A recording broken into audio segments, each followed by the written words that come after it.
सीधी बात है बंधुओं, हमारा उद्देश्य क्या है? बहुत स्पष्टता से सुनिएगा। कृष्ण प्राप्ति नहीं, सीधे 50वीं सीढ़ी चढ़ने की मत सोचा करो। बीच में बहुत सारी सीढ़ियां हैं, धीरे धीरे चढ़ना पड़ेगा। इतने बड़े पांव नहीं कि आप 50वीं सीढ़ी चढ़ जाओ। हमारा उद्देश्य क्या है? किसी से पूछो, किसी भी भक्त से पूछो, आपका उद्देश्य क्या? तिलक क्यों लगाते हो? नाम जप क्यों करते हो? कंठी माला क्यों करते हो? एकादशी क्यों करते हो? वृंदावन क्यों जाते हो? हम पे श्री जी की कृपा हो जाए, हमको ठाकुर जी मिल जाए। इतनी जल्दी मिल जाएंगे?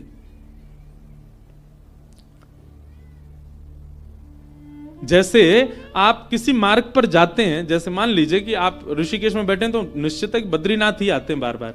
बद्रीनाथ जा रहे हो तो ऋषिकेश से आपका उद्देश्य बद्रीनाथ जाना ही है, पर बीच में कई ऐसे शहर पड़ेंगे, अगर आप कहीं भटकोगे तो आप उन शहरों का नाम पूछोगे, ना कि सीधा बद्रीनाथ। 300 किलोमीटर दूर का नाम थोड़ी लोगे। यहां से चलते समय आप पूछोगे, भैया शिवपुरी कितना दूर रह गया? शिवपुरी वहां जाओ, आगे से मुड़ोगे और शिवपुरी आ जाएगा। उससे आगे जाओ, श्रीनगर कितनी दूर है? ये देवप्रयाग कितना दूर है? यहां है देवप्रयाग। वहां के लिए रास्ता कैसे? आपके पड़ाव धीरे धीरे आगे बढ़ते हैं, सीधे ही बद्रीनाथ नहीं पहुंचा जाता। सनई सनई है। वैष्णव का पहला पड़ाव होना चाहिए प्रेम। किस लिए भजन कर रहा है? किस लिए कथा सुन रहा है? किस लिए वृंदावन जा रहा है? किस लिए गंगा जी का आश्रय ले रहा है? किस लिए कंठी पहनता है? किस लिए एकादशी करता है? मैं प्रेमी बनूं। पहले प्रेमी तो बनूं। पहला पड़ाव उसका प्रेम होना चाहिए। प्रेमी बनने का स्वभाव क्या? उसकी दृष्टि बदल जाए। अब वो सबको देख करके मुस्कुराता ही है। मैं ऐसे ऐसे प्रेमियों को भी जानता हूं जो किंचित बात विरह की सुन लें तो नेत्रों से आंसू गिरने लग जाते हैं। प्रेमी का ये स्वरूप हो जाता है कि उस बहुत जल्दी भाव में आ जाएगा, बहुत जल्दी भावुक हो जाएगा। हम होते हैं, हमारे आगे तो व्यक्ति गंगा जी में कूद जाए तो हमको विरह नहीं होता। प्रेमी व्यक्ति कैसा होगा? किंचित कोई भाव ऐसा देख लेगा ना, बहुत छोटा सा, कोई व्याकुल बैठा है, उस व्याकुलता को देख करके वो विरह में आ जाएगा। ये होता है प्रेमी का स्वरूप। आधुनिक भाषा में उसको कह देते हैं ये बहुत इमोशनल है, बहुत जल्दी इमोशनल हो जाता, बहुत जल्दी भावुक हो जाता है। संसार को देख करके भावुक हो रहा है। एक बात बताएं, भावुक व्यक्ति प्रेमी बहुत जल्दी बन सकता है। अगर किसी के अंदर भावुकता बहुत ज्यादा है ना, तो एक प्रकार से वो ये समझ ले कि उसको कई सीढ़ियां पहले से चढ़ा हुआ है। वो भावुक व्यक्ति बस प्रेम की ओर बढ़ जाए, प्रेमी और बन जाए, और अधिक प्रेम हो जाए, और वही प्रेम वृंदावन चंद से हो जाए उसका।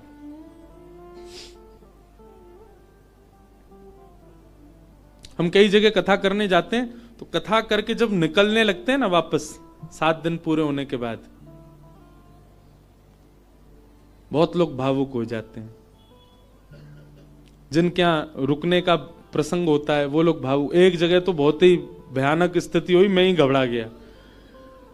एक जगह कथा थी, अब जगह का नाम तो नहीं लूंगा मैं, तो वहां जो यजमान थे, मुख्य यजमान,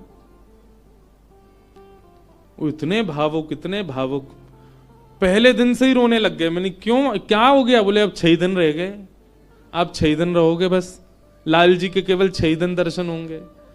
दूसरे दिन और रोने लग गए। मैंने कि भैया तुम ऐसे मत करो, अभी तो कथा तो पूरी करनी है हमको।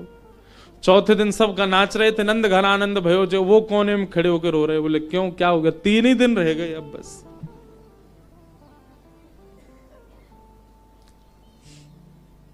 जिस दिन विश्राम दिवस था, मैं तो बहुत घबरा रहा था। मैंने आज क्या होगा, वो पहले दिन से ही रो रहे हैं। वही हुआ। अच्छा, ऐसा और था कि कथा करते ही मुझे एयरपोर्ट जाना था, मेरी फ्लाइट थी। कथा भी मैंने सुबह सुबह की थी 7 बजे से। आरती, विश्राम आरती हो रही थी, और मैं बस ये था कि हे लाल जी कुछ हो नहीं, बहुत भाव में। वही हुआ, आरती करते करते दोनों, पहले तो उनकी गृहिणी मूर्छित होकर गिर पड़ी, बेहोश ही हो गई, और फिर जो उनके पतिदेव थे उनको देख के वो भी हो गए। उसके पीछे बिल्कुल भी किंचित ही, हमको तो समझ में आया था नाटक, लेकिन नहीं, वास्तविक था। पानी वानी डाला भैया, उनका ब्लड प्रेशर वगैरह सब कम होता चला गया। एक कथा भी आती है, सुना है? एक महाराष्ट्र के राजा थे। उन राजा का एक ही बात उसके मन में चलती थी कि मेरे नगर में कोई साधु आ जाए, मेरे नगर में कोई संत आ जाए, मेरे नगर में कोई भक्त आ जाए। दुनिया में ऐश्वर्यवान व्यक्ति केवल इसकी प्रतीक्षा करता है कि मेरे पास धन बहुत आ जाए। वो इसकी प्रतीक्षा करते थे कि कोई भक्त, साधु, संत, विरक्त या वैष्णव दंपति या कोई कथा वक्ता कोई आ जाए मेरे नगर में, बस। ऐसी कृपा हुई। अयोध्या से कुछ लोग पंढरपुर दर्शन करने जा रहे थे और उन महात्मा के उन राजा के नगर में आ गए। नगर से होके पंढरपुर का रास्ता था, तो पंढरपुर की ओर जा रहे थे। शाम काल का समय हो गया। राजा को पता चली संतों की टोली आ रही है। वो तो ऐसा और था राजा, वो दूर दूर तक उसने अपने सैनिक लगा रखे थे। बोले आसपास के रस्तों से अगर कोई संत निकल के जा रहे हैं उनसे भी कहो यहां होके जाएं, हमारे नगर में होके जाएं। ऐसी भगवत प्रीति, भक्त प्रीति भी सबके हृदय में नहीं होती।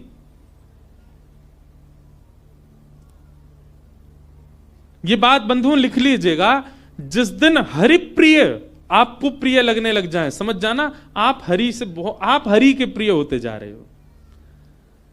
आपको पता चल जाता है व्रज से कोई आया, भले ही आप उसको जानते नहीं, पर आपके मन में उत्साह हो जाता है हमारे वृंदावन से आए हैं, श्री राधारमण जी के यहां से आए हैं, श्री बिहारी जी के चरणों से आए हैं।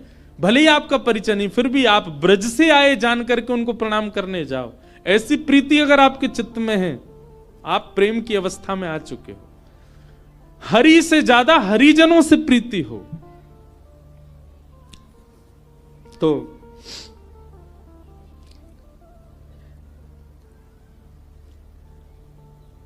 अयोध्या से संतों की टोली आई। रात में राजा ने खूब सुंदर उनका स्वागत किया, सबके लिए बढ़िया शिविर बनवाए, बढ़िया सबके लिए भोजन की व्यवस्था करी।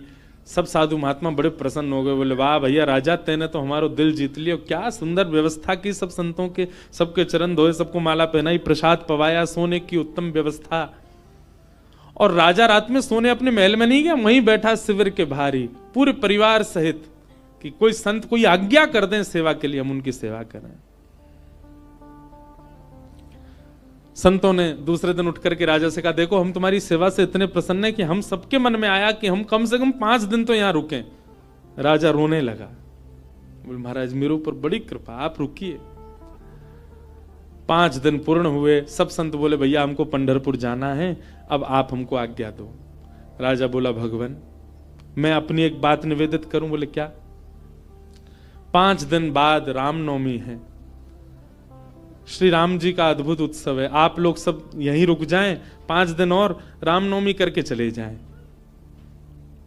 संत बोले भाई क्या बुराई है, इतनी अच्छी व्यवस्था राजा कर ही रहे हैं, वहीं बढ़िया कीर्तन भजन होने दो, सत्संग होने दो। 5 दिन रुक गए, सबने रामनवमी करी, अभिषेक किया राम जी का। रामनवमी पूर्ण करके सब अगले दिन संत महापुरुष बोले अब हमको आज्ञा दो, हम लोग सब चलें पंढरपुर। बोले महाराज नेक और रुक जाओ, हनुमान जयंती और आ रही है, हनुमान जन्मोत्सव, आप सब लोग रुके रहेंगे तो आप सबके सानिध्य में, हमको तो कुछ आता नहीं, हम हनुमान जी का जन्मोत्सव करेंगे। अब वो सेवा इतनी अच्छी कर रखी थी कि कुछ संत तो बेचारे उसके पक्ष में रहते थे, बोले रुक ही जाओ, बढ़िया व्यवस्था तो करी रखी है। रुक गए, हनुमान जन्मोत्सव तक सब लोग रुक गए। सब लोगों ने हनुमान जी का जन्मोत्सव मनाया। संत महापुरुष कहने लगे, बोले भैया अब हमको आज्ञा दे दो, अब हम लोग चलें। बोले महाराज उसके बाद में फिर कोई और उत्सव आ रहा था 15 दिन बाद, उसका नाम ले दिया। बोले वो किए बिना तो आप कैसे जाओगे, कहां आपको व्यवस्था ही नहीं मिलेगी, मेरे यहां हो जाएगा। 15 दिन और रुक गए, फिर जाने लग गए। बोले महाराज गंगा दशहरा आने वाला है, आप सब लोग कहां, गंगा जी तो मिलेंगे, मैं गंगा जल मंगवाऊंगा ना अपने सैनिकों को भेज करके, यहीं आप सब लोगों के लिए सूक्ष्म गंगा प्रकट करवा दूंगा। फिर रुक गए, गंगा दशहरा हो गए। सब करते करते करते महाराज जेठ का महीना निकल गया। कब आए थे? रामनवमी पे आए थे, तब से जेठ आ गई। जेठ के बाद अब फिर जन्माष्टमी राधाष्टमी के उत्सव आ गए। वो उत्सवों के बहाने दे दे करके संतों को रोक लें। महाराज अब तो चातुर्मास करना पड़ेगा आपको, चातुर्मास प्रारंभ, कहां जाओगे, यहीं कर लो। चातुर्मास करवा दिया। चातुर्मास के बाद कार्तिक का महीना आ गया, कार्तिक में तो मैं जाने नहीं दूंगा आप लोगों को। दिवाली होली ये तो यहीं करनी पड़ेगी, होली आ रही है, होली पे तो सब संग रहेंगे। करते करते फिर से रामनवमी आ गई। संत जनों ने चरण पकड़े, बोले राजन अब तो जान दो हम।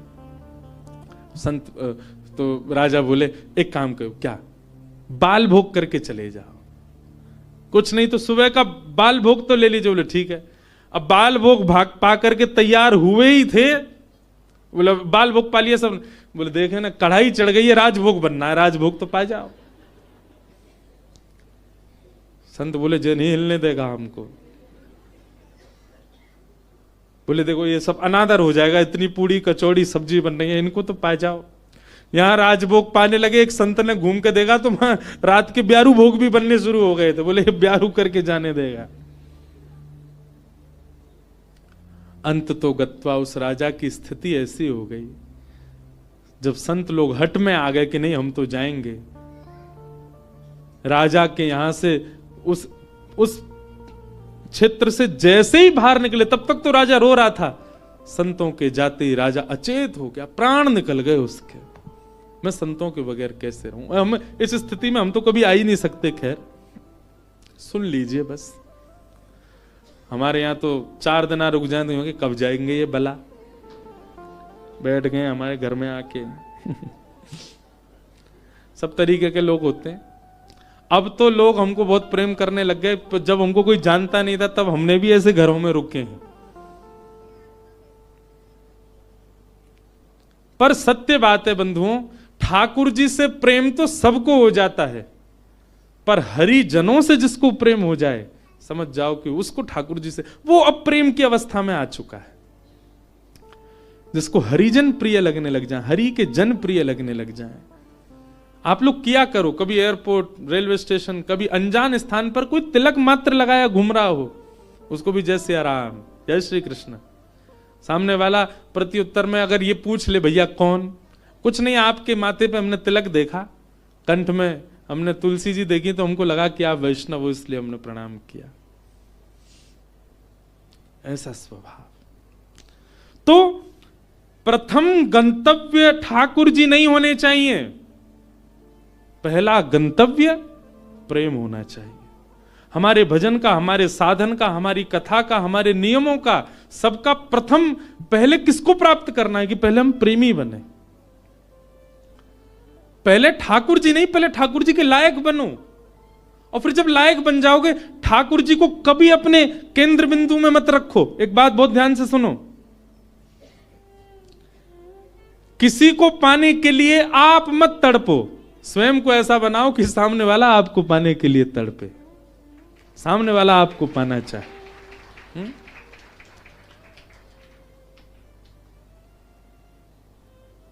पिक्चरों में ऐसे दिखाते हैं ना कि कोई प्रेम करता था किसी कन्या से और उसको सीधे तो पानी पाया, तो खुद इतना बढ़िया पढ़ लिख करके बड़ा मजिस्ट्रेट बन गया महाराज, आगे पुलिस पीछे पुलिस, अब वो छोरी डोल रही है वाकू पावे को, इससे मेरा ब्याह हो। ठीक वैसे ही ये बात शास्त्रीय है कि ठाकुर जी को पाने के लिए आप केंद्र बिंदु ठाकुर जी को मत रखो चित्त में कि उनको मुझे प्राप्त करना है। ठाकुर जी को जो जो प्रिय है वो सारे गुण मेरे भीतर आ जाएं ताकि ठाकुर जी को मैं प्रिय लगूं। आप पीछे मत पड़ो उनके, स्वयं को ऐसा बनाओ कि ठाकुर जी पीछे पड़े आपके। श्रीमद् वल्लभाचार्य जी के चरित्र में आता है कि, बहुत ध्यान से सुनिएगा, श्रीनाथ जी जब प्रकट हुए ना, तो पहले श्रीनाथ जी की भुजा प्रकट हुई, और भुजा प्रकट होने के बाद में सद्दू पानी की गैया रोज जाती थी, अपना संपूर्ण दुग्ध वहीं बहा करके आ जाती थी। तो सद्दू पानी ने देखा मेरी गैया कहां जाती है, जाकर के देखा तो गिरिराज शिला में केवल भुजा निकली हुई है। सद्दू पानी ने जब पूरा बाहर निकाला तो श्रीनाथ जी प्रकट हो गए इसी कलिकाल में।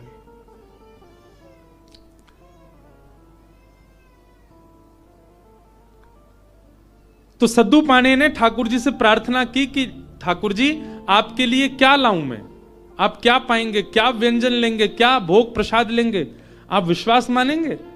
हमारे श्रीजी बाबा श्रीनाथ जी, उन्होंने कहा, बोले हे सद्दू पाणे, जब तक मेरे श्रीमद वल्लभाचार्य जी नहीं आएंगे तब तक मैं केवल दूध पीऊंगा। ठाकुर जी ने पयोव्रत किया। भक्त भगवान के लिए व्रत करता है, पर ठाकुर जी ने व्रत किया कि जब तक वल्लभाचार्य जी नहीं आएंगे मैं केवल दूध पीऊंगा।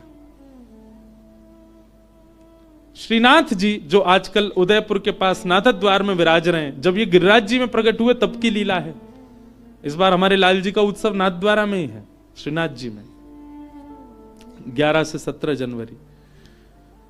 बाद में एक अजब कुमारी नाम की एक भक्ता हुई थी, उसके लिए ठाकुर जी उदयपुर चले गए, उदयपुर के पास नाथद्वारा में। प्रकट तो आप गिरिराज जी में ही हुए थे। तो ठाकुर जी कितने वर्षों तक केवल दूध पी करके रहे। एक दिन अपनी समस्त शिष्य मंडलियों के साथ श्रीमद वल्लभाचार्य जी महाराज जब गोवर्धन पधारे, पूरे ब्रज में हल्ला हो गया, कोई बहुत बड़े आचार्य आए हैं। बोले नाम क्या? बोले वल्लभाचार्य। जब ये नाम सद्दू पाणे के कान में पड़ा, ब्रजवासी सद्दू पाणे दौड़े दौड़े गए और वल्लभाचार्य जी के चरणों में निवेदन करके रोने लगे। वल्लभाचार्य जी बोले रो क्यों रहे हो? बोले नाथ, भक्त को व्रत करते देखा है मैंने, पर इस जन्म में मैंने भगवान को व्रत करते हुए भी देखा है। हमारे इस गिरी कंदरा से साक्षात गोवर्धन नाथ जी का स्वरूप श्रीनाथ जी प्रकट हुए। मेरी गैया को दूध नित्य पियो करते, मैंने उनसे निवेदन किया कि आपको कहा भोग धराऊं। समोसे बोले मैं तो दूध ही पीऊंगा। मैंने कि कब तक दूध पियोगे? बोले जब तक वल्लभाचार्य जी नहीं आएंगे तब तक दूध ही पीऊंगा। भक्त ठाकुर की प्रतीक्षा करे ये तो सुनोगे हो, पर ठाकुर भक्त की प्रतीक्षा कर रहे हैं। हे नाथ, मेरी आपसे प्रार्थना, जल्दी मिलो ठाकुर जी से और जल्दी अन्न पवाओ ठाकुर जी को। श्रीमद वल्लभाचार्य, आप सबने चित्र देखा होगा निश्चित ही, अगर कोई श्रीनाथ जी से या हमारे गोवर्धन नाथ जी से परिचित है, वल्लभाचार्य जी के भाव में है। सद्दू पाणे ने आवाज लगाई, लालन, हे श्रीजी बाबा देखो श्रीमद वल्लभाचार्य पधारे हैं। और ऊपर से नन्हे से गोपाल जी, 4 वर्ष की अवस्था के गोपाल जी, 2-4 दतुइयां निकली हैं बस, गोल मटोल लाला, घुंघराले केश हैं, वही श्रीनाथ जी। ऊपर गिरी कंदरा से नीचे देखते हैं श्रीमद वल्लभाचार्य जी को, वल्लभाचार्य जी ऊपर देखते हैं ठाकुर जी को, और दौड़े वहां से ठाकुर जी, यहां से वल्लभाचार्य जी, और मध्य गोवर्धन में दोनों ने गाढ़ आलिंगन किया एक दूसरे का। ये चित्र देखा होगा आपने वल्लभाचार्य जी, और नहीं देखा हो तो गूगल पर देखना, वल्लभाचार्य जी श्रीनाथ जी मिलन पिक्चर, ऐसे ठाकुर जी ने आलिंगन कर रखा वल्लभाचार्य जी को, नेत्रों से आंसू गिर रहे हैं। वल्लभाचार्य जी बोले ठाकुर जी आप क्यों इतने श्रम में रहे, कुछ पाया नहीं? तो वल्लभाचार्य जी महाराज ने अन्नकूट बनवाया ठाकुर जी के लिए, 56 भोग तैयार करवाए, और श्री जतिपुरा में, गोवर्धन के जतिपुरा में, वहां श्रीमद वल्लभाचार्य जी ने श्रीनाथ जी का अन्नकूट किया, 56 भोग पवाए, ठाकुर जी का अन्नप्राशन हुआ। मतलब इतने वर्ष बाद ठाकुर जी ने अपना पयोव्रत, दूध का जो व्रत था वो छोड़ के अन्न ग्रहण किया। किसके लिए? अपने एक भक्त के लिए। तो भैया केंद्र बिंदु में ठाकुर जी नहीं, केंद्र बिंदु में प्रेम लाओ। आपके केंद्र बिंदु में प्रेम आ गया और प्रेम आपके चित्त में आ गया तो आप ठाकुर जी के केंद्र बिंदु में रहोगे, ना कि ठाकुर जी आपके केंद्र बिंदु में।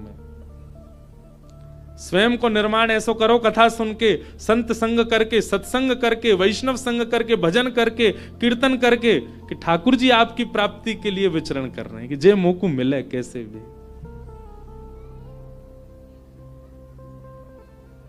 आज से आपके भजन साधन में उद्देश्य भगवत प्राप्ति नहीं, प्रेम की प्राप्ति हो। कि भवतानुदित प्रायम यशो भगवतो मलम ये नैवासौ न तुष्येत मन्ये तद्दर्शनम खिलम।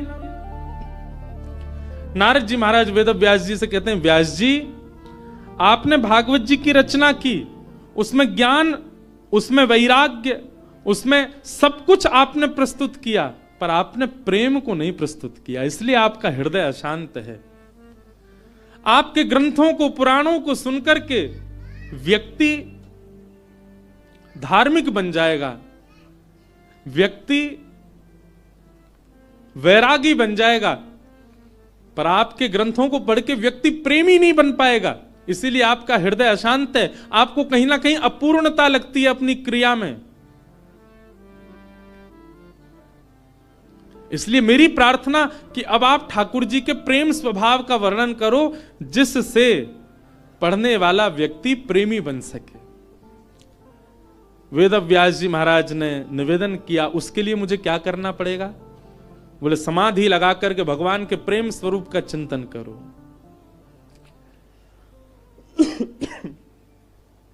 श्री वेद व्यास जी महाराज ने समाधि लगाई और समाधि की भाषा में ही अपने अंतिम कृति का निर्माण किया वेद व्यास जी ने। इसी ब्रह्म नदी में, इसी हिमालय की पर्वतों पर वेद व्यास जी ने ऐसी रचना की जिसको सुनकर पढ़कर के मानव प्रेम का अधिकारी बन जाता है, ठाकुर जी का अधिकारी बन जाता है। और उस संहिता का नाम है श्रीमद् भागवत महापुराण। बोलो भागवत महापुराण की जय। ये प्रेम संहिता है। भागवत जी श्रवण के बाद, भागवत जी अध्ययन के बाद, भागवत जी के अवलोकन के बाद प्रेम प्रस्तुत होता है चित्त में।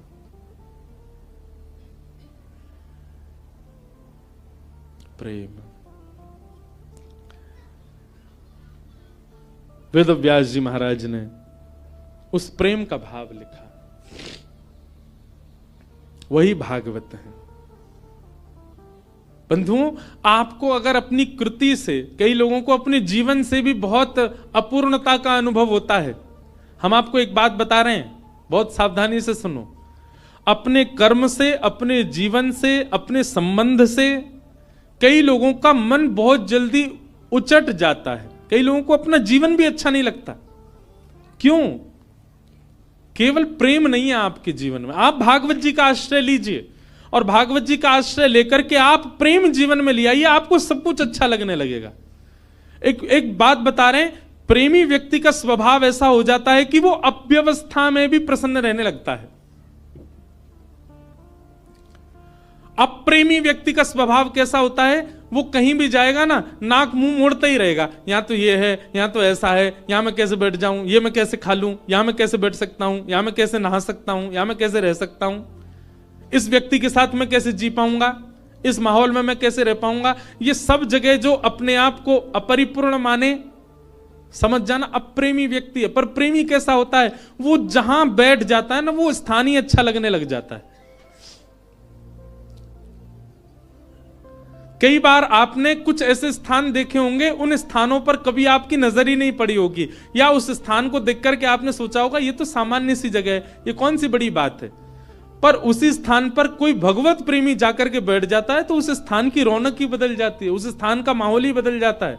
अरे स्थान नहीं, कई बार कई रंग हमको प्रिय नहीं होते। मैं अपना अनुभव बता रहा हूं, कई रंग हमको प्रिय नहीं होते, कई कलर्स हमको अच्छे नहीं लगते, पर वही रंग, वही कलर, उसमें कोई प्रेमी व्यक्ति अगर आ जाए, उस प्रेमी व्यक्ति उस कलर में या रंग का आश्रय ले ले, वो रंग भी अच्छा लगने लग जाता है। कई सब्जियां आपको अप्रिय लगती होंगी, पर वही कोई प्रेमी के हाथों से प्रसाद रूप में आपको मिल जाए, आप उसका पान करेंगे, सेवन करेंगे, आपको अत्यंत अद्भुत। और अगर आपको अनुभव करना हो तो हम बता रहे हैं, अरबी की सब्जी हर कोई नहीं पा सकता, इतनी बढ़िया नहीं लगती। हमारी श्री जी को बहुत प्रिय है, किशोरी जी को बहुत प्रिय है, लाडली जी को अरबी का भोग लगता है। कभी जाइए राधाष्टमी के समय पर, या वैसे भी हमारे तटीय स्थान वृंदावन में अरबी की सब्जी बनती है। आप पे कृपा हो जाए, नहीं हो तो वहां किसी महात्मा से कह देना हमको थोड़ा प्रसाद दे दो, वो मधुकरी रूप में आपको अरबी देंगे, आप पाके देखना। सारे विश्व के जितने भी रस होंगे ना, वो सब रस फीके लगेंगे उसके आगे। क्यों? क्योंकि प्रेम स्थान पर वो निर्मित है, इसलिए उसका स्वाद अद्भुत हो जाता है। मैं कथा करता हूं, हमको राग रागनी आती नहीं, हम बस ऐसे गा लेते हैं, ये सब गुरुजन बैठे हैं, ये लोग जैसो बजा दें वैसो हम गा दें। कई राग ऐसे हैं, उनको पहले मैं जब सुनता था ना तो मेरा मन बड़ा उच्चाटित सा हो जाता था कि ये कैसे गाएंगे, ये तो बड़ा विचित्र सा राग है। आज वही राग में हम कथा भी कर देते हैं। क्यों? क्योंकि जब प्रेम मिल जाता है, प्रेम एक ऐसा सब्सटेंस है, प्रेम एक ऐसा क्या बोले वो, केमिकल बोले, सब्सटेंस बोले, क्या बोले, वो एक ऐसी वस्तु है, वो जहां मिल जाएगी वो सब प्रिय लगने लग जाएगा। वो प्रेम कहलाता है। प्रेम का मतलब केवल स्त्री पुरुष का प्रेम मत समझा कीजिए आप। कोई प्रिय लगने लग जाए वो नहीं, सब कुछ प्रिय लगने लग जाए, वो प्रेम है।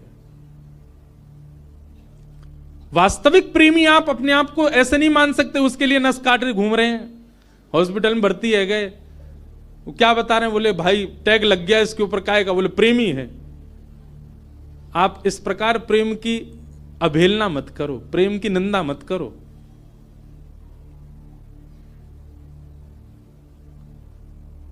गंगा जी पे सब जगह चले जाओ, पहाड़ों में, नदियों में, सब जगह एक पॉइंट होता है, क्या इसको सुसाइड पॉइंट बोलते। क्यों? यहां से व्यक्ति अपने प्रेमी के लिए त्याग कर देता है, आत्महत्या कर लेता है। ये प्रेम है। प्रेम में केवल एक व्यक्ति प्रिय नहीं लगता, प्रेम में सब कुछ प्रिय लगने लग जाता है। बुद्ध, भगवान बुद्ध प्रेमी थे। एक मदिरा पान किया हुआ व्यक्ति जिससे सब दूर भागते हैं, नाली में पड़ा था और बुद्ध भगवान ने उसको देख लिया। अपने शिष्यों से कहा तुरंत इसको निकालो यहां से। कोई पीछे जा रहा, कोई आगे जा रहा, सोच रहे हैं, विचार कर रहे हैं, नाली में पड़ा है, दुर्गंध आ रही है, इसने पी भी रखी है। स्वयं भगवान बुद्ध लग गए उसको निकालने में। शिष्यों ने कहा, बोले कि वो एक कुभाव वाला व्यक्ति, मदिरा पान करने वाला व्यक्ति, उसका आचरण शुद्ध नहीं, और आप उसको ऐसे बचाने लग गए, ऐसे उसको संभालने लग गए। तो बुद्ध भगवान बहुत अच्छी बात कहते हैं, तुम साधक क्यों बने हो, तुम भक्ति के पथ पर क्यों चल रहे हो? क्या तुम केवल शुद्ध लोगों से ही मिलोगे, सुधरे हुए लोगों से ही मिलोगे? अरे जो पहले से ही शुद्ध हैं, जो पहले से ही सुधरे हुए हैं, उनके बीच बैठ करके तुमने क्या नया कर दिया? तुम वैष्णव इसलिए बने हो, तुम भक्त इसलिए बने, तुम साधक इसलिए बने, जो अपवित्र हैं उनको पवित्र करने का भाव तुम्हारे चित्त में आए। जो अप्रेमी हैं वो प्रेमी बने, ये भाव स्वभाव तुम्हारा बने। हम इसलिए साधक बने हैं। केवल माला देने वाला व्यक्ति को ही हम पूजें, उसी को ही हृदय से लगावें, ये हमारा स्वभाव है। सबको लगाना है, सबको उस पथ का राही बनाना है, इसलिए हम वैष्णव बने। अंगुलीमाल की कथा सबने सुनी होगी। एक राक्षस था, मानव था पर राक्षस के स्वभाव का था। उस पर्वत पर रहता था, उस पर्वत के आसपास कोई भी मानव उसको दिख जाता था, उसको मार करके उसकी उंगली काट करके अपने गले में माला बना के पहनता था, इसलिए उसका नाम था अंगुलीमाल। इतनी सारी उंगलियों की माला उसने पहन रखी थी, उसका रूप देखते ही भाग जाते थे लोग। भगवान बुद्ध जा रहे थे और जैसे ही मार्ग पर जाने लगे तो एक गांव पड़ा। गांव के लोगों ने कहा, भगवान आप सीधे ना जाकर के थोड़ा दाएं होकर के जाइएगा। क्यों? सीधे जाएंगे तो आगे एक पर्वत पर अंगुली माल रहता है, वो लोगों को मार के उनकी उंगली काट के अपने गले में पहन लेता है। भगवान बुद्ध बोले उसके पीछे कारण, बोले वो अपना बल बताना चाहता है, देखो मैंने इतने लोग मार दिए, इतनी उंगलियां मत, इतने लोग, इतना बल है मेरे पास।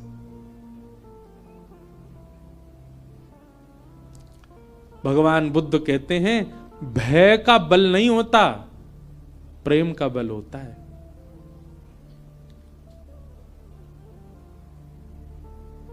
भय से जो अपने बल को आपके चित्त में प्रतिष्ठित करे वो बहुत लंबे समय तक नहीं रह सकता, लेकिन प्रेम से अपने आप को आपके चित्त में जो अवस्थित करे वो मरते दम तक आपके चित्त में रहेगा। मानस जी में एक बहुत अच्छी लीला आती है कि राम जी वन में विचरण करते थे और जब भूख लगती थी ना तो किसी के यहां से, किसी के घर से या किसी नगर से लक्ष्मण जी सामग्री ले आते थे, जानकी जी बनाती, राम जी पाते थे। लेकिन ऐसा वर्णन आता है कि कई बार लक्ष्मण जी को सामग्री नहीं मिली, और वनवासी थे तो उनके पास धन भी नहीं था, भाई दे के ले लें। तो राम जी जाते थे सामग्री लेने के लिए, और राम जी जब जाते थे तो सामग्री लेके ही आते थे। तो फिर मानस जी में तुलसीदास जी वर्णन करते हैं कि राम जी ऐसा क्या दे के आते थे कि लोग सामग्री देने को राजी हो जाते थे। राम जी के पास कुछ था तो था नहीं, ना तो धन था, ना वैभव था, ना कुछ रुपया थे, क्या देते थे राम जी। तो मानस जी में श्री गोस्वामी जी वर्णन करते हैं कि राम जी जब कुछ सामग्री लेते थे, या सामग्री लेते भी थे, या फिर कई बार सीता जी बड़ी रसोई बनाती हैं और संतों को पवाते, संतों को पवाने के बाद दक्षिणा देनी होती है, तो ये दक्षिणा के आदान प्रदान पर या सामग्री के आदान प्रदान पर राम जी क्या देते थे। तो गोस्वामी जी वर्णन करते हैं, बोले कुछ नहीं, राम जी मंद मंद मुस्कुरा देते थे, उनकी मुस्कान ही सबसे बड़ी दक्षिणा थी। उसको लेकर के व्यक्ति कहते तुम तो भैया सब कुछ ले जाओ हमारा, बस ये मुस्कुराते रहो, तुम्हारी मुस्कान ही सब बढ़िया। मतलब संतों को प्रसाद पवा के राम जी सामने बैठ करके दक्षिणा रूप में मुस्का देते थे। संत बोलते बस मिल गई हमारी दक्षिणा। जहां जहां से सामग्री लाते वहां मुस्का देते थे। प्रेम, और वो प्रेम का बल ऐसा व्यवस्थित किया राम जी ने कि मरते दम तक कोई नहीं भूल पाया। और रावण का भी बल प्रतिष्ठित था, पर रावण का भय का बल था। बल भय का नहीं होता, बल प्रेम का होता है।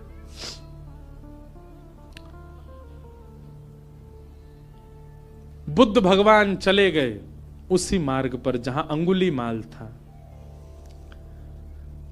जैसे ही पहुंचे पर्वत के ऊपर, अंगुलीमाल ने दूर से ही कहा मैं साधु सन्यासियों का बहुत सम्मान करता हूं, पहले तुमको सचेत कर रहा हूं, मार्ग बदल दो अपना, मेरे पास आ गए तो तुम्हारा सर धड़ से अलग कर दूंगा, मैं चेतावनी दे रहा हूं, मेरे पास मत आना। पर बुद्ध रुके नहीं, सीधे चले गए। तुम जानते नहीं हो मुझे, क्यों चले आए हो मेरे पास। और क्रोध में भर के थोड़ा और चेतावनी देने के लिए अंगुलीमाल एक वृक्ष के नीचे खड़ा था, उस वृक्ष की डाल पकड़ करके जोर से खींच ली, डाल टूट गई। बुद्ध भगवान मंद मुस्काते सामने खड़े हो गए। अंगुलीमाल तुम देख नहीं रहे हो। अंगुलीमाल बोला तुम देख नहीं रहे हो मैं कितना बलवान हूं, और तुम चले आ रहे हो, मैं तुमको मना कर रहा हूं फिर भी रुक नहीं रहे हो। डाल हाथ में पकड़ करके खड़ा था। बुद्ध भगवान बिल्कुल सौम्य भाव से उसके समीप गए और कहा ये डाल तुमने तोड़ी? बोले हां।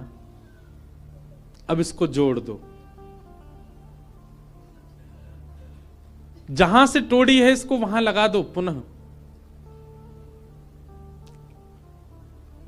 अंगुलीमाल बोला कैसी बात कर रहे हो, ये तो संभव ही नहीं है, मैं इसको नहीं लगा सकता दोबारा। बोले क्यों, जब तोड़ने की सामर्थ्य है तो जोड़ने की भी होगी, इसको जोड़ दो, यथावत जैसी थी वैसी जोड़ के दिखा दो। अंगुलीमाल बोला यह संभव नहीं है। बुद्ध भगवान कहते हैं जिसको तुम जोड़ नहीं सकते उसको तोड़ने का अधिकार तुमको किसने दिया? इतनी उंगलियां गले में पहन करके घूमते हो, तुमने इतने लोगों को मार दिया, अकेले इस पर्वत पर रहते हो, पूरी दुनिया तुमसे भय खाती है।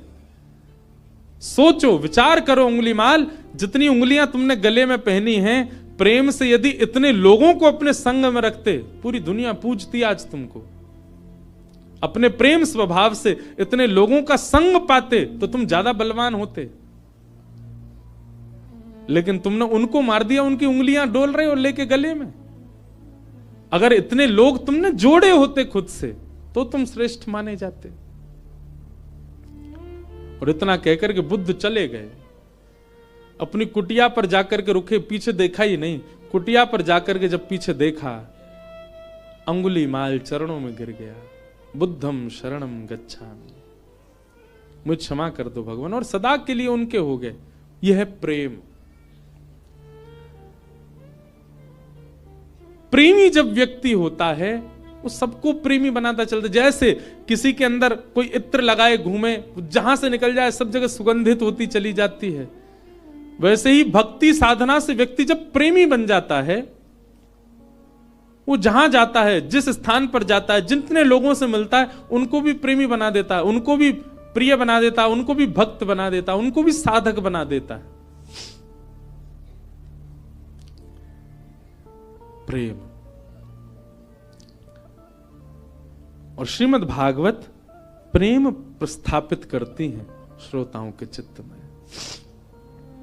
भागवत जी की रचना हुई और रचना करने के बाद वेद व्यास जी महाराज ने विचार किया, अब इस भागवत को हम घर घर तक, जन जन तक कैसे पहुंचाएं।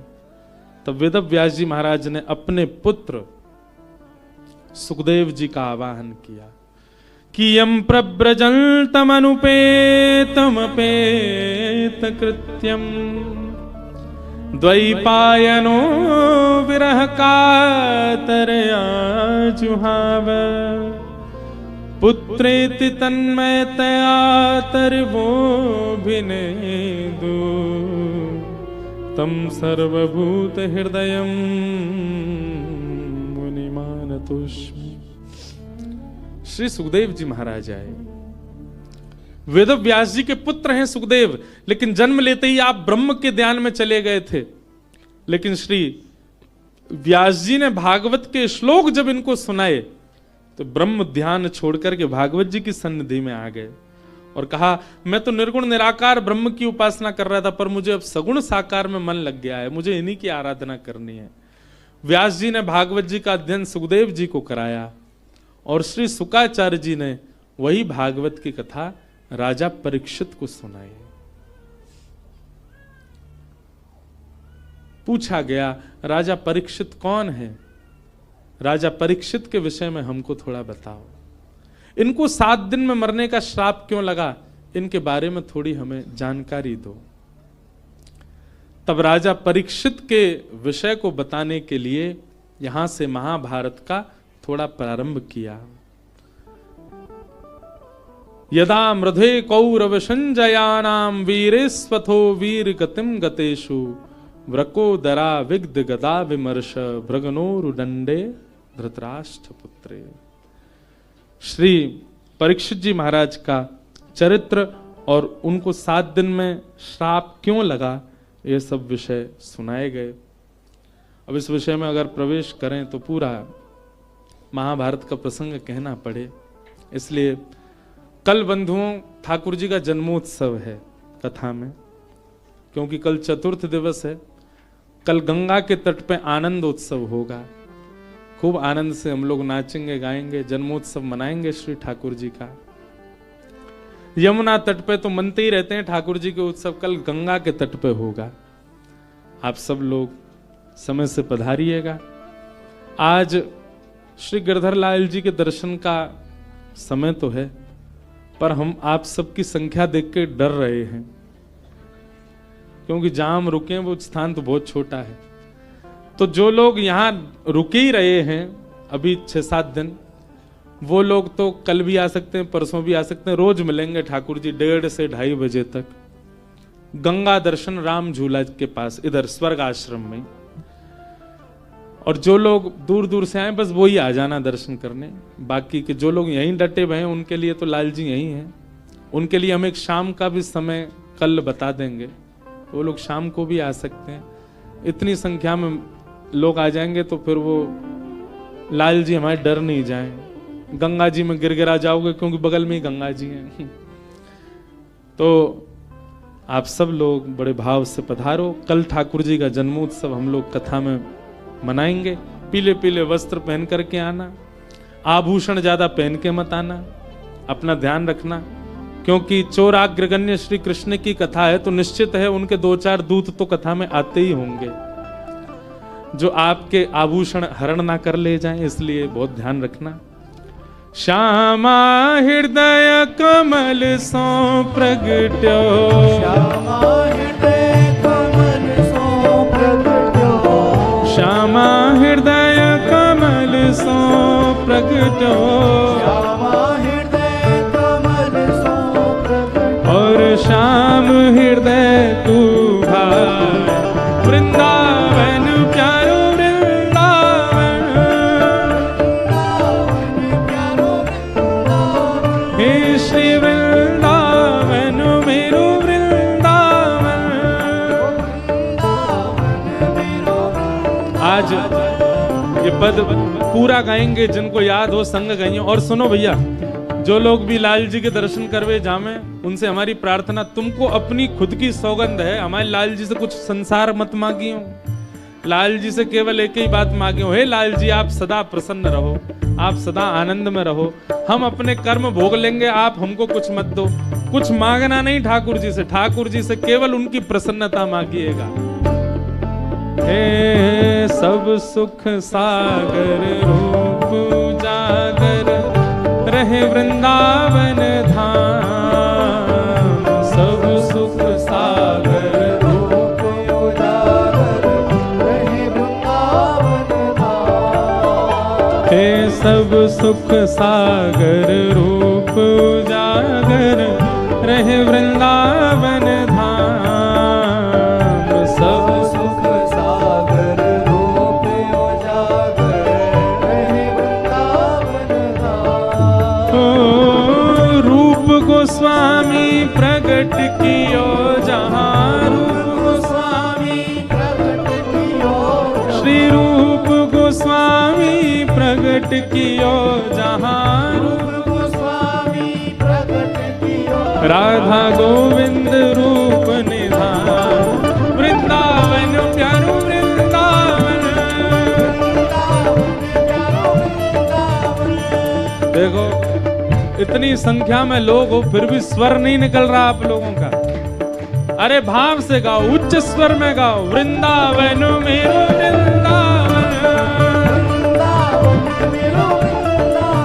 हे श्री वृंदावन मेरो वृंदावन।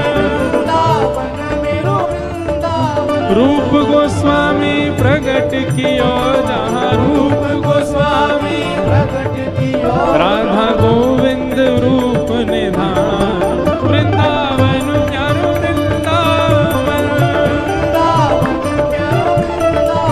हे श्री वृंदावन मेरो वृंदावन। मदन मोहन को रूप निरख के, मदन मोहन को सनातन बलि बल जा, वृंदावन प्यारो वृंदावन, हे श्री वृंदावन मेरो वृंदावन।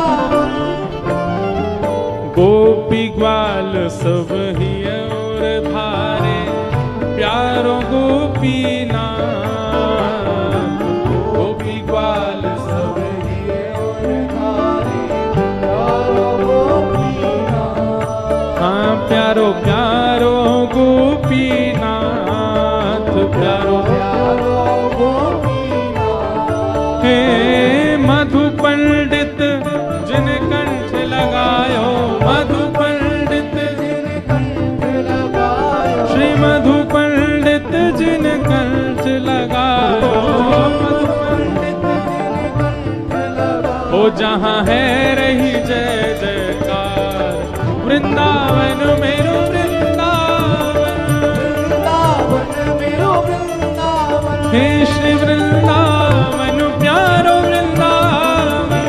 वृंदावन प्यारो वृंदावन। मधु पंडित जिन कंठ लगायो, मधु पंडित और है रही जय जयकार, वृंदावन प्यारो वृंदावन, हे श्री वृंदावन प्यारो वृंदावन। श्री गोपाल भट्ट झुके हृदय वेदना, प्रगट्यो शालिग्राम, गोपाल भट्ट झुकी हृदय वेदना, प्रगट्यो शालिग्राम। श्री गोपाल भट्ट झुके हृदय वेदना, प्रगट्यो शालिग्राम। गोपाल भट्ट झुकी हृदय वेदना प्रगट्यो शालिग्राम।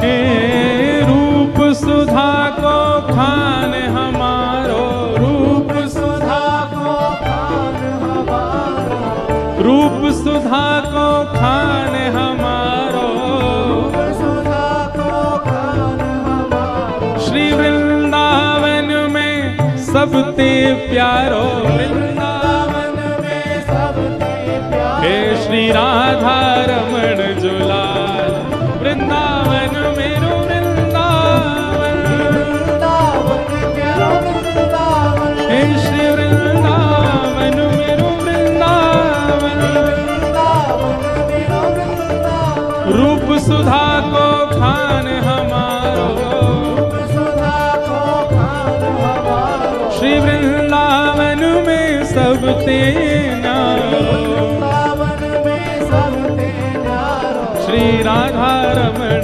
जुलाल, वृंदावन प्यारो वृंदावन।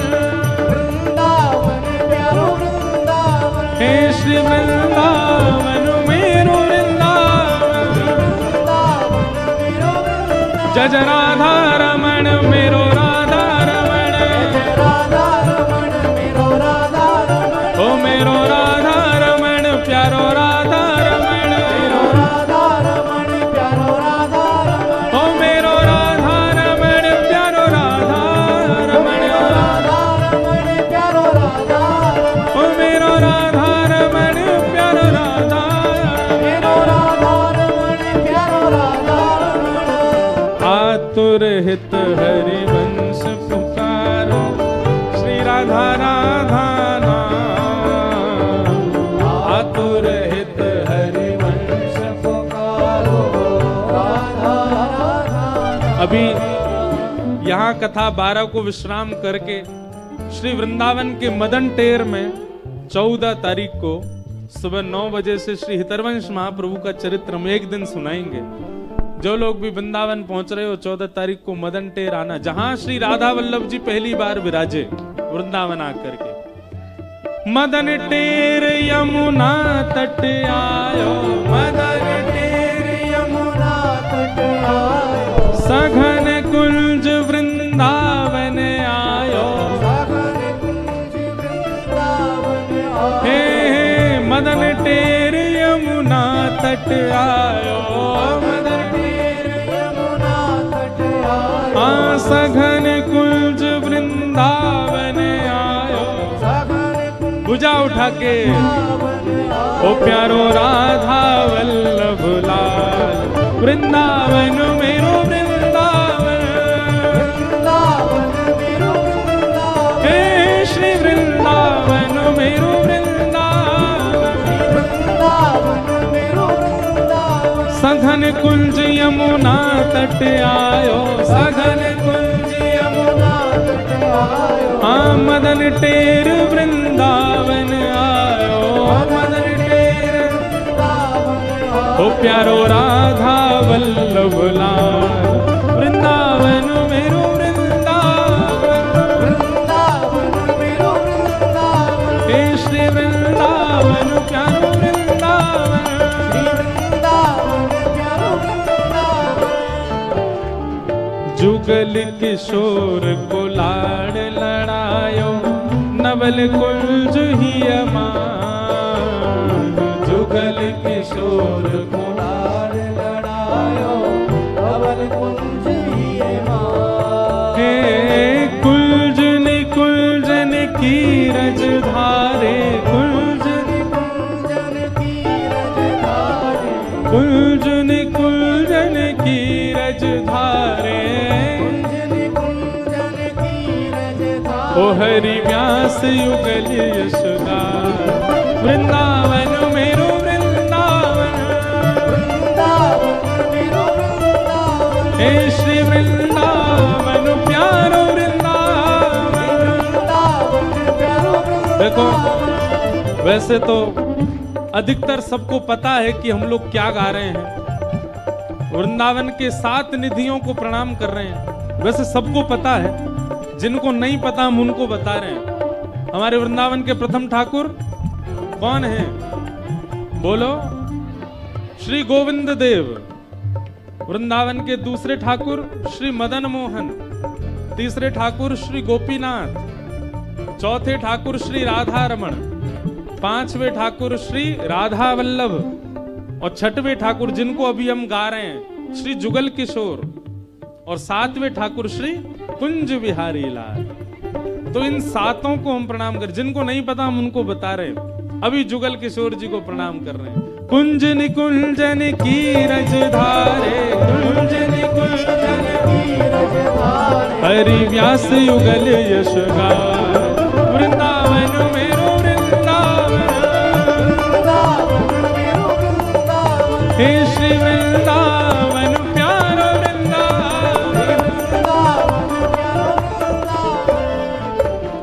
हमारे ब्रज वृंदावन के सातवें ठाकुर जिनके जन्मोत्सव पर इस कथा का प्रारंभ हुआ, बोलो वृंदावन बिहारी लाल।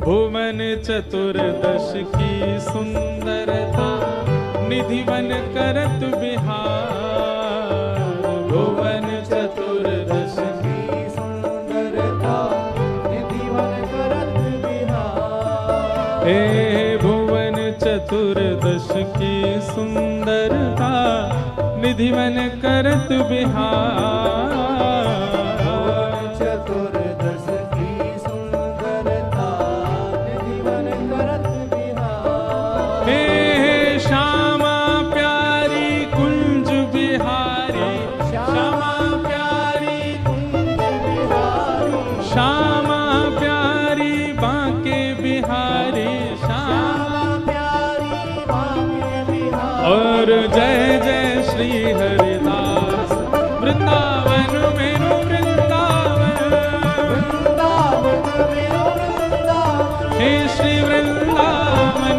प्यारो वृंदावन, वृंदावन प्यारो वृंदावन। श्यामा प्यारी कुंज बिहारी, श्यामा प्यारी कुंज बिहारी। और जय जय श्री हरिदास, वृंदावन मेरो हे श्री वृंदावन मेरो वृंदावन। जिनकी कृपा से यह रस प्रकट वृंदावन अभिराम, जिनकी कृपा से यह रस प्रकट वृंदावन अभिराम। हे जिनकी कृपा से यह रस प्रकटो वृंदावन अभिराम, जिनकी कृपा से यह रस प्रकटो वृंदावन अभिराम। हे सप्तनिधिन को ही उजियारो, सप्तनिधिन को ही उजियारो, यह आनंद करवावे वारो, यह आनंद करवावे वारो। इंद्र ईश इंद्रेश दुलारो, इंद्र ईश इंद्रेश दुलारो, हम सबको मिलवावे वारो, हम सबको भुजा उठा के हमारो गिरधर लाल, वृंदावन प्यारो वृंदावन, वृंदावन प्यारो वृंदावन, हे श्री वृंदावन मेरो वृंदावन, वृंदावन मेरो वृंदावन। यह आनंद करवावे वारो, यह आनंद करवावे वारो, हम सबको मिलवावे वारो, सबको मिलवावे वारो। हे हमारो गिरधर लाल, वृंदावन प्यारो वृंदावन, वृंदावन प्यारो वृंदावन, हे श्री वृंदावन मेरो वृंदावन, वृंदावन मेरो वृंदावन। भुजा उठाओ दोनों और लगाओ ताकत पूरी। जो सबसे ऊंचा जाएगा वही को मिलेगी माला मंच से। जय राधे राधे श्री राधे राधे, जय राधे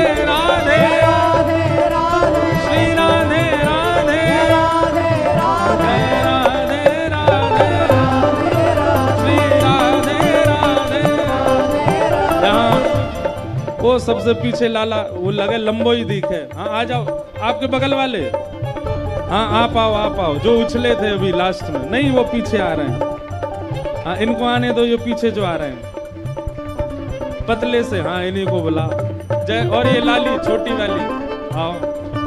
जय राधे राधे श्री राधे राधे कृष्ण भानु दुलारी श्री कृष्ण प्यारी बरसाने वारी कृष्ण भानु दुलारी। जय राधे राधे श्री राधे राधे जय राधे राधे श्री राधे राधे जय राधे राधे श्री राधे राधे जय राधे राधे श्री राधे राधे जय जय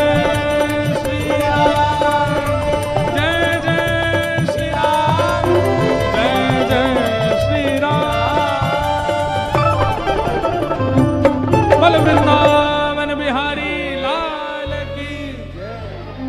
नेक जोड़ते बोलो, गर्मी आवेगी। बोल वृंदावन बिहारी लाल की, श्री राधा रमण लाल की, श्री राधा वल्लभ लाल की, पूछरी के लौठा की, हुप हुप प्यारे। क्या बात है बंसी वारे श्याम। नमः पार्वती पतये हर। बोल गंगा मैया की। आप सब लोगों को जय श्री कृष्ण। कल नंदोत्सव है, सब लोग 10 बजे यहाँ पधारो। कल ठाकुर जी का मंगल जन्म